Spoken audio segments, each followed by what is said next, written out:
Aloha, everyone, family and friends and the community. My name is Crissy, and today's date is August 29th, 2025, a Friday. I just spent the day getting my chemo treatment. Nathan saying about 2 hours ago, 3 hours ago. And so when I was finished, oh, I was so hungry. So we went and got some sushi. That was a must. And so we just got home, exhausted. But Nathan's going to take some time to update you on what's going on. Hello, I'm Nathan.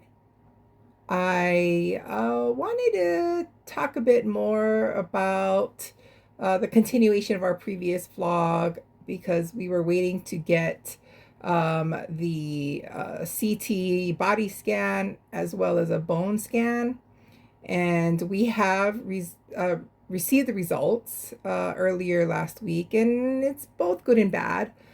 First of all, she went to get the CT scan, and of course, that scan was done with contrast.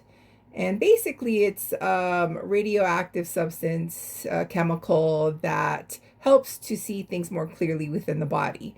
And so that was in the morning. And then later that same day, Crissy had her bone scan. Now, I'm not sure how that works because I've never seen that, but Chrissy's saying that one took about 45 minutes for the bone scan. And then how about the CT scan? About, was that an hour? How long would you say it was? The second one? No, the first one. First one. Oh, I would say that was about 30 minutes. Yeah, 30 minutes. And then the next one was 45. And so we did get the results, and it was pretty quickly that same day, as a matter of fact. And people keep asking, how in the world do you get it before the physicians? Well, we're using a system called MyChart, and it's super cool, and it's provided through the Queen's Medical Center, and it's their system. Well, and it doesn't only give you the results. You can chat with your doctors. It's pretty comprehensive, very, very nice, and it's a great communication system. And we were able to get the information. Now, I didn't share right away. I wanted to hold off until we were able to get confirmation and talk with the doctors first.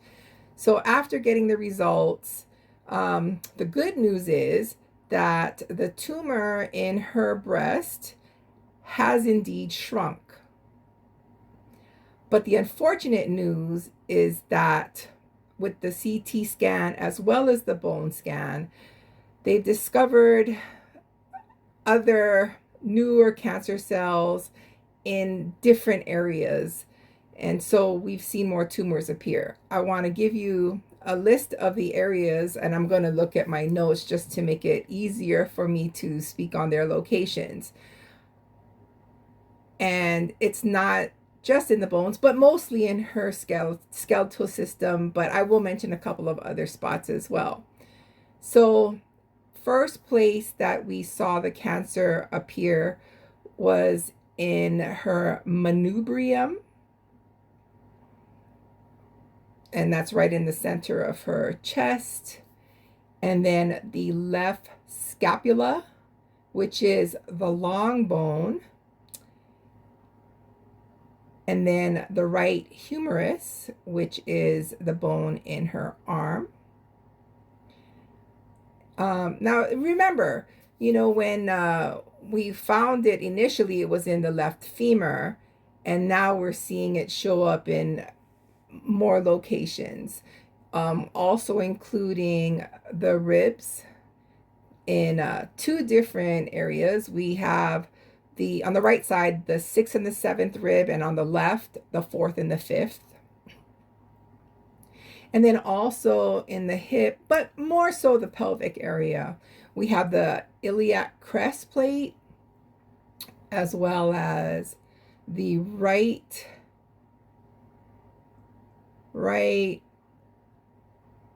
iliac crest, which is the upper part of the hip as well as the lower part of the hip. We, I mean, technically it's the hip area or the tailbone, I should say, the lower back or the very bottom of the spine. So we have the T4, 5, and 6, and that's the lower part of the spine. So we're seeing some there. And that was not good news for us. It was hard to find out. And I was like, okay, I thought that the chemo would be successful, but unfortunately, the chemo in and of itself, it's just not working the way that the doctors had hoped. So, let's see. Let's back up a little bit. Before we went to the doctor, and we had to go get an echocardiogram to check on her heart and make sure everything was working well. But the only issue is that they discovered a mild malfunction where the blood flow in one area has a slight leak. And that's very normal when someone is going through chemotherapy. So that's one negative. Is it something to be overly concerned about?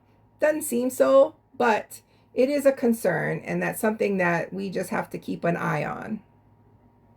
And then also keep an eye on to see if I start coughing or if I have some shortness of breath. But so far I'm feeling okay. So we just have to keep an eye on that. And Nathan says, well, that's when you get the new one. But hold on, we're jumping ahead of ourselves. We've got, the cart in front of the horse and sprouting wings and flying off. But I'm glad to see you laugh. You have that sense of humor still. So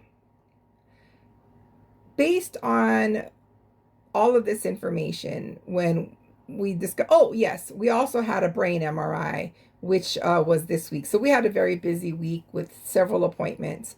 Last week we had the 2 scans, and then we had the heart and the brain MRIs. And with the brain, everything's clear.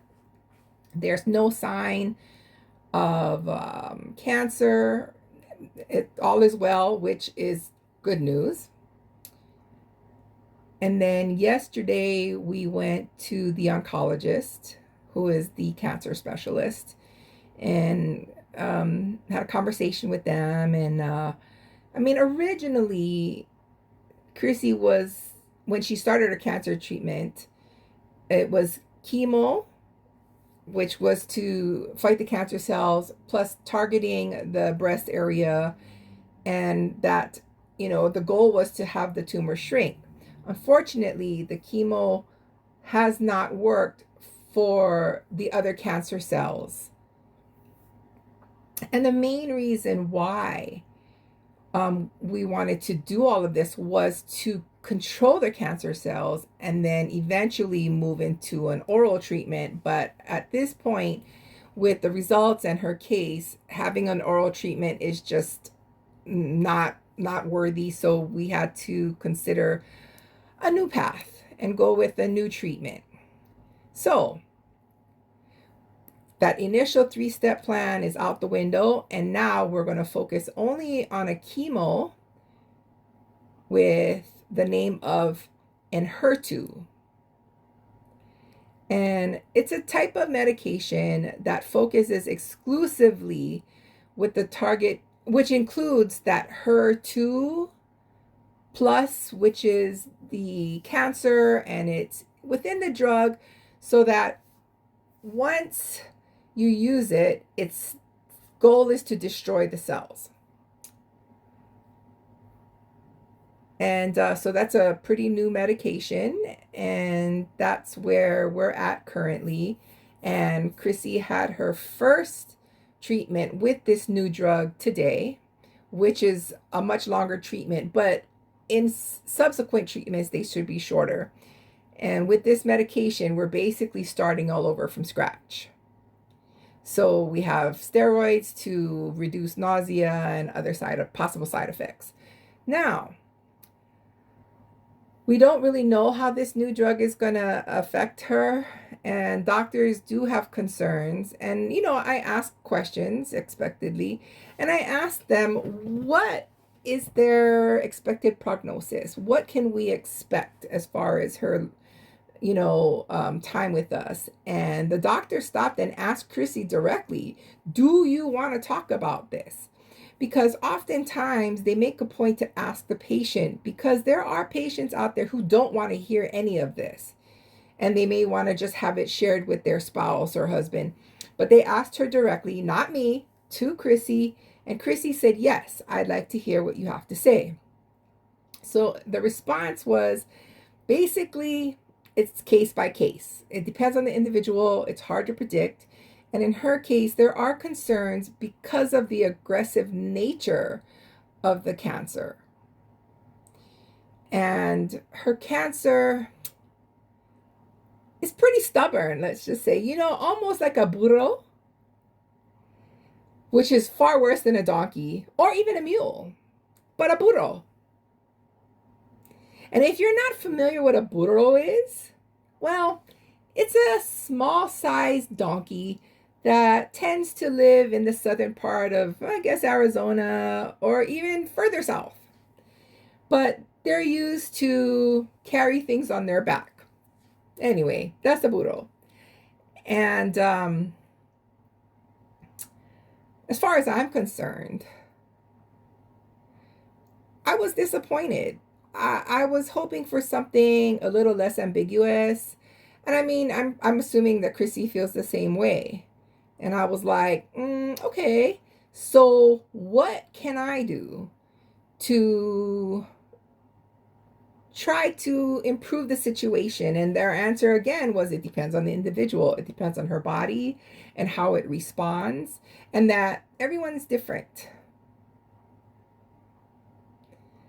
Since the doctors, I guess, are surprised at the rapid growth of the cancer, and we've been going through 4 months of chemotherapy thus far, and although we did see a shrinkage in the breast, we're seeing it spread out through the bones.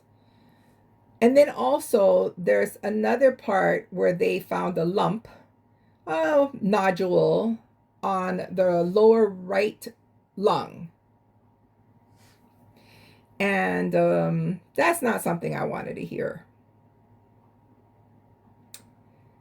And Crissy's gotten some new medication, and so we're going to have to just keep an eye out, watch her breathing, because that medication has a side effect that could cause shortness of breath and coughing.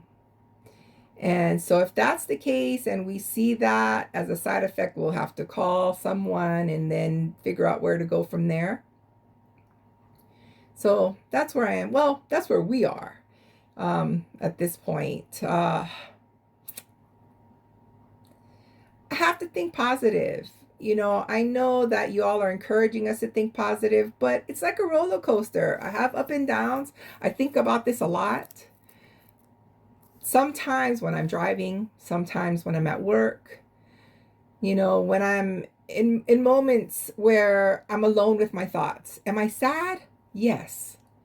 But I have to think positively. I have to remember the memories. I have to make sure we spend time together and just uplift everyone in the situation. And I have to tell you, your feedback, your support, your encouragement has been amazing. The food that you've shared with us, everything that you've given to us. Gosh, I can't even explain how much gratitude I have for all of this. It's such a blessing. It's been a blessing in disguise that have helped us to maintain our positivity and to keep on moving with our friendships and the new faces, the new people who are watching and listening to our vlogs. And share, and please share if you know of anyone who may have gone through breast cancer, going through breast cancer, who wants to reach out. we can have a conversation. We can talk story. And I want to add another thanks to the interpreters who have been adding their voices, our voices, to these YouTube videos, and another person who's been working on our caption for all of the vlogs that we've done. And we've done one, and we're at number 10 now. So thank you. And if you haven't seen the other vlogs 1 through 9, well, we have 9 so far. So if you'd like to see them, we have them available online. You can reach out to Nathan. Again, thank you to the interpreters. We love you so much. Thank you to the community, friends, and family. Nathan Singh, I hope you can continue to visit. Feel free to contact either Crissy or myself to plan a visit. If you want to talk with her alone, that's fine. If I'm at work, well, there you go. Not a problem. Thank you so much. Love you all. Take care.